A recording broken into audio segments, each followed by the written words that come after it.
राधे राधे सभी को। आज मैं एक बार फिर से आपसे एक प्रश्न पूछना चाहती हूँ। यदि आपको जीवन का सबसे बड़ा युद्ध लड़ना पड़े तो क्या आप अकेले जीत सकते हैं? शायद नहीं, क्योंकि जीवन की सबसे बड़ी लड़ाइयाँ ताकत से नहीं, साथ से जीती जाती हैं। आइए आज का श्लोक सुनते हैं। युधामन्युश्च विक्रांत उत्तमौजाश्च वीर्यवान सौभद्रो द्रौपदेयाश्च सर्व एव महारथा।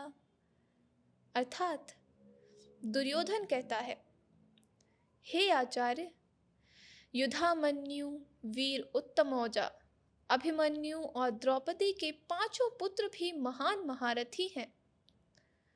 अब जरा रुकिए, क्या आपने ध्यान दिया? दुर्योधन अब केवल बड़े बड़े राजाओं का नाम नहीं ले रहा, अब वह युवाओं का भी उल्लेख कर रहा है। अभिमन्यु एक ऐसा नाम जिसे आज भी साहस और वीरता का प्रतीक माना जाता है, और द्रौपदी के 5 पुत्र जिन्होंने अपने पिता और चाचाओं के साथ धर्म के लिए युद्ध का संकल्प लिया। दोस्तों, यहाँ गीता हमें एक बहुत बड़ी बात सिखाती है।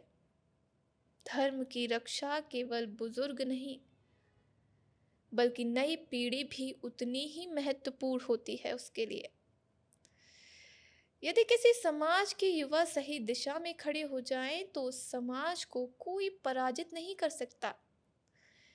इसीलिए पांडवों की सेना केवल बड़ी नहीं थी, वह संतुलित थी। उसमें अनुभव भी था और उत्साह भी। उसमें बुजुर्गों का मार्गदर्शन भी था और युवाओं का साहस भी। अब जरा अपने परिवार को देखिए। यदि घर में केवल अनुभव हो और नई सोच ना हो तो विकास रुक जाता है, और यदि केवल उत्साह हो लेकिन अनुभव ना हो तो गलतियां बढ़ जाती हैं। और जीवन तभी सुंदर बनता है जब अनुभव और ऊर्जा साथ चलते हैं। अभिमन्यु हमें साहस सिखाते हैं, लेकिन साथ ही उनका जीवन हमें यह भी सिखाता है कि अधूरा ज्ञान कभी कभी बहुत बड़ा संकट बन सकता है। उन्होंने चक्रव्यूह में प्रवेश करना तो सीखा, लेकिन उससे निकलना नहीं। इसलिए गीता हमें केवल साहसी बनने की नहीं, पूर्ण ज्ञान प्राप्त करने की भी प्रेरणा देती है।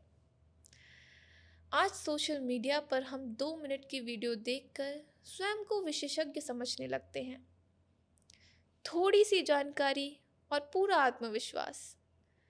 लेकिन गीता कहती है कि अधूरा ज्ञान अज्ञान से भी अधिक खतरनाक हो सकता है। एक और बात पर ध्यान दीजिए।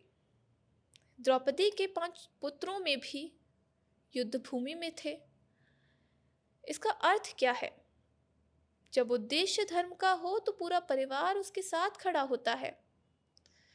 और आज यदि परिवार का हर सदस्य केवल अपने बारे में सोचने लगे तो घर भी टूट जाता है।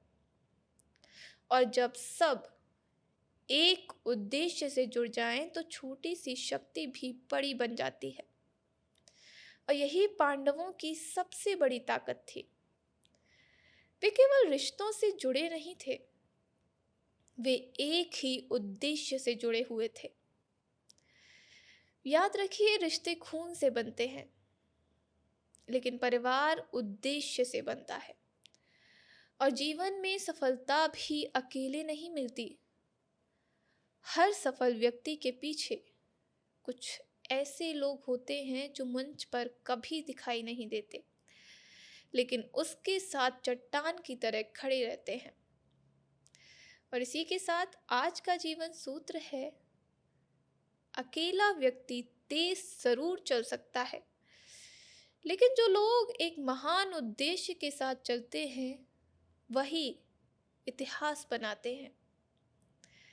इसी के साथ अगले एपिसोड में हम गीता के उस श्लोक पर पहुंचेंगे जहां पहली बार दुर्योधन अपने ही योद्धाओं का परिचय देता है।